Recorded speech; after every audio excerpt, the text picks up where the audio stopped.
Hello friends, here I am Akshay Gupta and welcome to let's crack it. तो आज का हमारा डिस्कशन थर्ड रहेगा एनसीईआरटी ईवीएस क्लास 5th का, जिसमें टोटल हम लोगों ने 3 चैप्टर ही लिए हैं। चैप्टर इसलिए कम ले रही हूँ ताकि वीडियो शॉर्ट बने, मतलब छोटी वीडियो बने और आप लोग को पढ़ने में या अपने नोट्स बनाने में ईजीनेस हो जाए। और डिस्कशंस थोड़े ज़्यादा रहेंगे 5th क्लास के ईवीएस के, बिकॉज एक ही चैप्टर में काफ़ी कुछ इंपॉर्टेंट चीज़ें होती हैं जो हमारे सीटेट के एग्ज़ाम में या यूटेट के एग्ज़ाम में आती हैं और उसके लिए इम्पॉर्टेंट है। तो देखते हैं आज का कंटेंट रहेगा। जैसे चैप्टर नंबर 10th है walls tell stories, 11th chapter है सुनीता इन स्पेस और 12th चैप्टर है व्हाट इफ इट फिनिशेस। तो ये 3 चैप्टर का कंटेंट है आज का हमारा। ये 3 चैप्टर समझते हैं आज की वीडियो में, तो देखते हैं आगे। चैप्टर नंबर 10 है वॉल्स टेल स्टोरीज। अब भाई अभी तक तो हमने सुना था कान, दीवारों के भी कान होते हैं, दीवारें हमारी आवाज़ें सुनती हैं, लेकिन यहाँ स्टोरी चैप्टर के नाम से पता चल रहा है वॉल्स टेल स्टोरीज, मतलब दीवारें भी कोई स्टोरी या कोई कहानी बता रही हैं। देखते हैं क्या स्टोरी है या क्या कहानी है। This chapter deals with the story of Golconda fort. तो सबसे पहली बात तो यहीं पर ये आ गई कि जो ये वॉल्स टेल स्टोरीज है, ये जो चैप्टर है ये गोलकोंडा फोर्ट की स्टोरी से, मतलब गोलकोंडा फोर्ट की स्टोरी बताती है इस चैप्टर में। अब ये गोलकोंडा फोर्ट कहाँ है? ये हैदराबाद में है। राइट हैंड साइड में आप लोग एक फ़ोटो देख पा रहे होंगे। फोटो में आप देख रहे होंगे बिल्कुल नीचे थोड़ा बाहर को एक राउंड शेप में एक वॉल निकली हुई है ना। तो जब एक वॉल राउंड शेप में बनाई जाती है या बाहर निकालते हैं, उसको बोला जाता है बेस्टियंस या बुर्ज। लिखा हुआ भी है when a part of wall comes out in a round shape they are called bastions या बुर्ज। जब एक वॉल का एक पार्ट बाहर निकल आता है राउंड शेप में, तो उसको बोला जाता है बेस्टियंस या बुर्ज। गोलकोंडा की जो बाहरी वॉल थी, आउटर वॉल थी, उसमें 87 बेस्टियंस थे। इसी तरह से जैसे आप देख पा रहे होंगे, जो फोटो है ये बाहर की ही वॉल की है, ऐसे ही इसमें गोल से ऐसे ये 87 बेस्टियंस है। अब क्वेश्चन आता है कि ये क्यों बनाए गए? तो ये इसमें एक छोटे छोटे होल्स होते थे, वहाँ से सैनिक जो होते थे वो देखते थे कि कोई आ तो नहीं रहा है हमारे किले पर अटैक करने के लिए। अगर आ रहा है तो वो उसी छोटे होल में से गोली चलाकर उस सामने वाले को मारने की कोशिश करते थे। ओके, चलते हैं आगे से। नेक्स्ट लिखा हुआ है Qutb Shahi sultans ruled from the Golconda fort one after another from 1518 to 1687। मतलब क्या हुआ? गोलकोंडा फोर्ट से कुतुब शाही के जो सुल्तान्स थे, मतलब जो उनके राजा थे, उन्होंने एक के बाद एक रूल करते रहे वो लोग 1518 से 1687। तो आप लोग देख सकते हैं यहाँ पर कि उन्होंने 100 से भी ज़्यादा साल तक रूल करा वो फोर्ट, उस फोर्ट से। फिर लिखा हुआ है before that in 1200 the Golconda fort was made of mud and different rulers lived there. 1200 से पहले या 1200 में बोल सकते हैं, गोलकोंडा फोर्ट जो था वो मड से बना हुआ था और बहुत सारे रूलर्स वहाँ पर रहे हैं या उन्होंने वहाँ से रूल करा है। नेक्स्ट है the high and round walls can help to see things at a distance and in different directions. तो भाई ऊंची और गोल दीवारें किस लिए बनाई जाती थी? ताकि बहुत दूर का दिख सके आराम से और अलग अलग डायरेक्शंस में। जैसे अभी हम लोगों ने पढ़ा था बेस्टियंस या बुर्ज जिन्हें कहा गया, वो भी इसीलिए बनाए गए थे। अगर आपको मैं रियल लाइफ एग्जांपल दूं तो आप लोगों ने पद्मावत मूवी देखी होगी जो 2018 में रिलीज हुई थी। उसमें आप लोगों ने देखा होगा कि जब एंड का सीन है, ये एंड में है, जब शाहिद कपूर और दीपिका पादुकोण दोनों छत पर खड़े होते हैं, एक वॉल से थोड़ा सा पहले खड़े होते हैं, तो वो लोग देखते हैं कि अलाउद्दीन खिलजी यानी रणवीर सिंह अपनी सेना के साथ आ रहा है अटैक करने के लिए। तभी वो फिर शाहिद कपूर को भेजती है कि ठीक है अब आप जाओ और अटैक करो। और फिर तो खैर स्टोरी है वो तो अपनी पूरी। तो उन्होंने कैसे देखा, उन्होंने वो हाई और राउंड मतलब ऊंची दीवार पर खड़े हुए थे ताकि उन्हें दूर से ही दिख गया कि हाँ कोई लोग आ रहे हैं हम पर अटैक करने के लिए, और अलग अलग डायरेक्शन से भी वो लोग देख पा रहे थे। नेक्स्ट लिखा हुआ है Aurangzeb try to capture the Golconda fort but he was not successful in his plan. देखो यहाँ पर ये वाली बात आ गई कि औरंगजेब चाहता था कि गोलकोंडा फोर्ट पर वो को पर कब्जा कर ले, लेकिन वो अपने प्लान में सक्सेसफुल नहीं हुआ। 8 महीने तक उसने गोलकोंडा फोर्ट के बाहर कैंप लगाया, मतलब वहाँ पर रहा वो अपनी पूरी आर्मी के साथ। वो क्यों नहीं कब्जा कर पाया? क्योंकि वॉल्स जो थी, दीवारें जो थी, वो बहुत ज़्यादा मोटी थी और बहुत ज़्यादा स्ट्रॉन्ग थी। और जब भी सोल्जर्स उन्हें बुर्ज में से देख लेते थे, कौन से सोल्जर्स? गोलकोंडा फोर्ट के जो अंदर सोल्जर्स थे, वो उन्हें बैस्टियंस या बुर्ज में से जब भी देखते थे, वो औरंगजेब के सोल्जर्स पर अटैक कर देते थे। ओके, इस वजह से वो फिर कब्जा नहीं कर पाया गोलकोंडा फोर्ट पर। नेक्स्ट है Malappuram district is in Kerala. तो ये एक डिस्ट्रिक्ट है जो कि केरला में है। ओके, चलते हैं आगे। नेक्स्ट है देयर वॉज डीप डिच या pit along the wall, that's why the army could not attack on fort. अब आप लोग यहाँ पर ये भी बोल सकते थे मुझे कि वो लोग भी तो गोलियां चला सकते थे, या कुछ ऐसा हो कि ग्रुप जाए एक और जैसे ही गोली चले आप अटैक करो दूसरी साइड से। लेकिन वो लोग इसलिए नहीं कर पाए क्योंकि अटैक करने के लिए आपको थोड़ा सा पास तो जाना पड़ेगा वॉल के, है ना। लेकिन जैसे ही वो लोग वॉल के पास जा रहे थे तो वहाँ पर बहुत गहरे गहरे पिट्स बने हुए थे, मतलब गड्ढे बने हुए थे, जिस वजह से वो लोग अटैक नहीं कर पा रहे थे। ओके, नेक्स्ट है tribal people use bronze to make many things like guns, plates. तो ट्राइबल जो लोग होते हैं वो ब्रॉन्ज का यूज करते हैं कई चीज़ों को बनाने के लिए। This chapter also helps children to see the map and will clear the direction concept. ये चैप्टर हेल्प करता है स्टूडेंट्स को या बच्चों को मैप देखना सिखाता है, और ये बताता है कि भाई नॉर्थ किधर है, साउथ किधर है, ईस्ट किधर है और वेस्ट किधर है।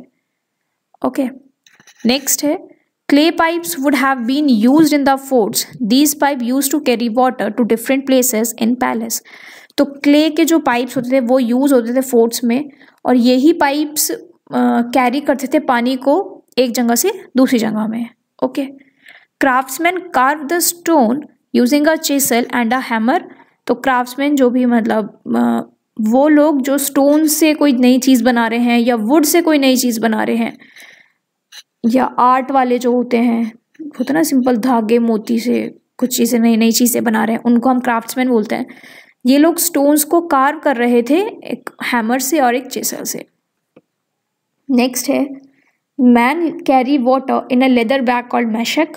तो आदमी जो थे, मेंस जो थे, वो पानी लेके आते थे एक जगह से दूसरी जगह तक लेदर बैग में, जिसको मशक कहा जाता था। Sultan Abul Hasan was very fond of music and Kuchipudi dance. तो सुल्तान अबुल हसन जो हैं जो थे वो म्यूज़िक के और कुचिपुड़ी डांस के बहुत ज़्यादा शौकीन थे।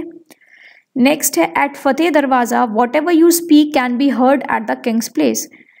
तो हैदराबाद में आप देखोगे फतेह दरवाज़ा एक जगह है और एक गोलकोंडा फोर्ट है, थोड़ा सा दूर की डिस्टेंस पर है। वेल, फतेह दरवाज़ा से आप कुछ भी बोलोगे तो वो किंग्स की प्लेस पर सुनाई देगा, मतलब गोलकोंडा फोर्ट पर वो सुनाई देगा।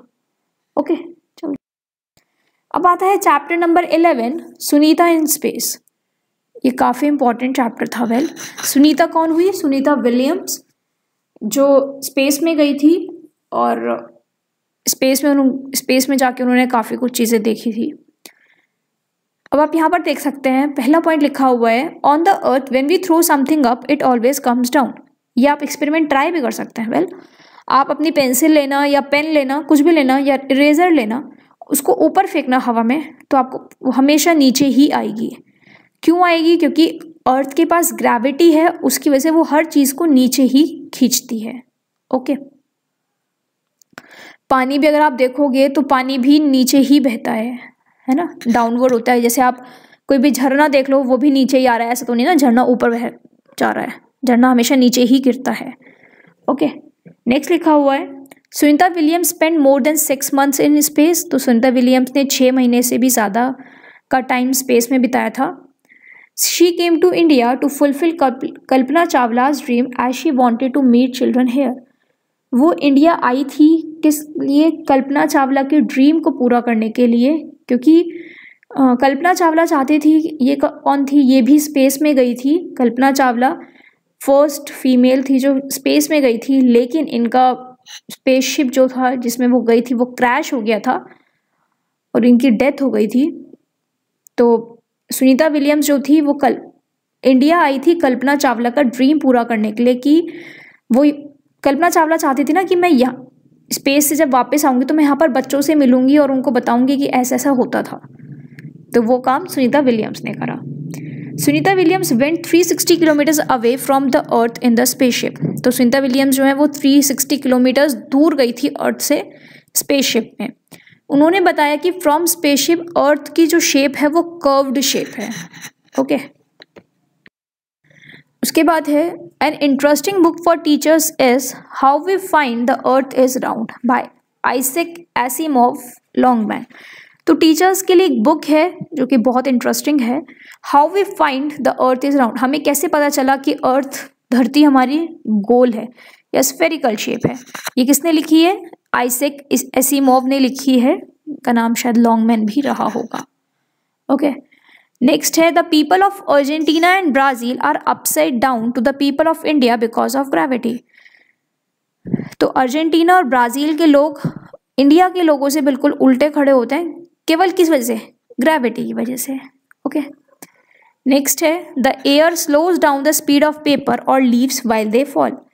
अगर हवा चल रही होगी तो वो पेपर की स्पीड नीचे गिरने की, मतलब पेपर जब अगर आप ऊपर से नीचे कहीं पेपर फेंकोगे और हवा भी चल रही है तो पेपर की स्पीड कम हो जाएगी। नेक्स्ट है in the spaceship Sunita did not experience the pull of the earth because the spaceship was revolving around the earth. ये काफ़ी इंपॉर्टेंट था कि भाई जब अर्थ के पास ग्रेविटी है तो वो हर चीज़ नीचे खींच रही है, तो ऐसा क्या हुआ कि स्पेसशिप नहीं खींची? तो स्पेसशिप भी खींची थी लेकिन स्पेसशिप रिवॉल्व कर रही थी अर्थ के चारों तरफ। रोटेट होता है कि अपने ही चारों तरफ घूमना, और रिवॉल्व होता है जब आप अर्थ के चारों तरफ चक्कर लगा रहे हो।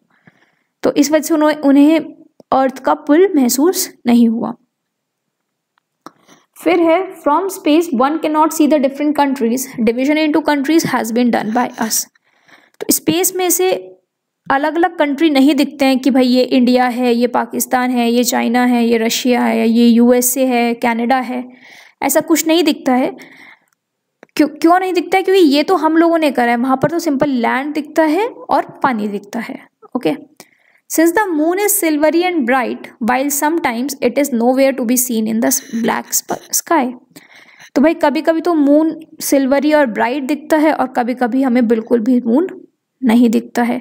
ये तो आप अपनी छत पर खड़े होकर शाम के टाइम पर भी देख सकते हैं कि धीरे धीरे मून का साइज कम होता रहता है और धीरे धीरे फिर वो बढ़ता रहता है। Satellites are use for TV, telephones and for weather reports. तो सैटेलाइट्स इन सब चीज़ों के लिए यूज होती हैं। ओके चलते हैं आगे। फिर लिखा हुआ है there are many festivals related to moon like Karva Chauth, Eid etcetera. तो मून से रिलेटेड बहुत सारे फेस्टिवल्स होते हैं, जैसे करवा चौथ हो गई या ईद हो गई। Stars can be seen twinkling, stars चमकते हुए हमें दिखाई देते हैं, या जिसको बोलते हैं हिंदी में बोलूँ तो मैं टिमटिमाते हुए। नेक्स्ट है a shining object which seems to move with a constant speed in the sky can be a satellite. तो रात को कभी खड़े होना छत पर और तब देखना अगर कोई एक चीज़ बहुत ज़्यादा शाइन कर रही है और वो मूव कर रही है कांस्टेंट स्पीड से, मतलब एक ही स्पीड है, उसको हम लोग वो क्या होगी? वो एक सैटेलाइट हो सकती है। Okay a shooting star is actually a meteoroid which catches fire when it enters the earth's atmosphere. तो एक शूटिंग स्टार एक मेटेरॉइड होता है जो आग पकड़ लेता है जब वो अर्थ के एटमॉस्फेयर में एंटर करता है। ओके इन 1969 नील आर्मस्ट्रॉन्ग पहले मैन थे जो मून पर चले थे, और 2007 में सुनीता विलियम्स ने एक नया रिकॉर्ड सेटअप करा था। किसका? कि वो लॉन्गेस्ट स्पेस फ्लाइट में रही हैं एज अ वुमेन। और वो यहाँ से उड़ी कब थी? मतलब उड़ी इन द सेंस कि स्पेसशिप जो था वो उनका कब टेक ऑफ करा था? वो करा था 9 दिसंबर 2006। तो इसमें इम्पॉर्टेंट यही था कि इसका आपको डेट याद रखनी पड़ेगी। 9 दिसंबर 2006 को सुनीता विलियम्स का स्पेसशिप जो था वो टेक ऑफ हुआ था, और 2007 में उन्होंने वर्ल्ड या न्यू रिकॉर्ड बनाया था सबसे ज़्यादा स्पेस फ्लाइट का बाय अ वुमेन। तो नेक्स्ट में है सुनीता ने अपने एक्सपीरियंसेस शेयर करे हैं स्पेस में रहने के लिए। स्पेस में जब वो रही हैं कुछ इंपॉर्टेंट थे वो अंडरलाइन कर दिए हैं। देखते हैं। We could not sit at one place, हम लोग एक जगह पर टिक कर नहीं बैठ पाए। We kept floating in the spaceship from one end to another, हम लोग स्पेसशिप में तैरते रहे या उड़ते रहे एक एंड से दूसरे एंड पर। Water does not stay at one place, पानी भी एक जगह नहीं रुक पाया। It floats around as blobs, ये धब्बों की तरह या बुलबुले होते हैं उनकी तरह से उड़ता रहा। अगर हमें अपना फेस धोना था या हाथ धोना था, हमें इन्हीं बुलबुलों को पकड़ना था, गीला पेपर लेना था इसके साथ, या पेपर लेना था, ये गीला करता और फिर हम लोग को अपना फेस धोना था या हम लोग हाथ अपने धो सकते थे। We ate very differently there, हम लोगों ने खाया बहुत अलग तरीके से। The real fun was when all of us would float in to the dining area of the spaceship and catch the floating food particles. सबसे ज़्यादा मज़ा तब आया जब हम लोग सब उड़ रहे थे डाइनिंग एरिया में स्पेसशिप के, और फूड भी उड़ रहा था, तो हमें उड़ते उड़ते ही उन्हीं फूड पैकेट्स को पकड़ना था और खाना था। स्पेसशिप में कॉम करने की ज़रूरत है ही नहीं। क्यों नहीं है? क्योंकि मेरे हेयर्स जो थे वो सब पूरा टाइम खड़े रहते थे। Not being able to walk, we had to get used to floating around, हम लोग चल नहीं सकते थे, इस वजह से हमें आदत हो गई थी तैरने की। We had to learn to do simple things differently, बहुत सिंपल चीज़ों को हम लोगों ने बहुत डिफरेंटली करा। To stay at one place we have to strap ourselves there, अगर हमें एक जगह पर ही रुकना है तो हमें हमारे चारों तरफ से बांधना था हमें अपने आप को। Papers also had to be stuck to the wall of the spaceship, आप लोग देख भी पा रहे होंगे फोटो में, पेपर्स कुछ स्पेसशिप पर ही उन्होंने चिपकाए हुए हैं। It was a lot of fun living in the spaceship but it was also difficult, मज़ा तो बहुत आया स्पेस में रहने पर, लेकिन बहुत ज़्यादा डिफिकल्ट भी था। ओके, अब आप लोग पूछ सकते हो कि मेरे से कि भाई हेयर्स क्यों खड़े रहे? इसलिए खड़े रहे क्योंकि ग्रेविटी तो नहीं है, नीचे नहीं आ पाई कोई चीज़, तो ऑफकोर्स ही बात है ऊपर ही रहेंगे। चैप्टर नंबर 12 आता है व्हाट इफ इट फिनिशेस, क्या हो अगर ये चीज़ ख़त्म हो गई तो भाई ये चैप्टर पेट्रोल, CNG, LPG इन सब के बारे में बात कर रहा है। देखते हैं। Petrol is form naturally but slowly, petrol जो होता है वो अपने आप बनता है लेकिन बहुत स्लो प्रोसेस है। It takes lakhs of years to be formed under the ground, ये लाखों साल ले लेता है ज़मीन के नीचे बनने में। Adalaj step well baoli is about 18 kilometres from Ahmedabad, तो अदलाज स्टेप वेल जो बौली है वो 18 किलोमीटर है अहमदाबाद से। CNG की full form compressed natural gas, LPG की full form liquefied petroleum gas. ये दोनों फुल फॉर्म्स तुम याद करो, रटो, कुछ भी करो, लेकिन करनी पड़ेगी याद, बिकॉज ये मैक्सिमम टाइम्स बोलूँ ये आती है, कंफर्म है, ये आती हैं एग्जाम में कि भाई आप इसकी फुल फॉर्म बताओ, इसकी फुल फॉर्म बताओ। ओके।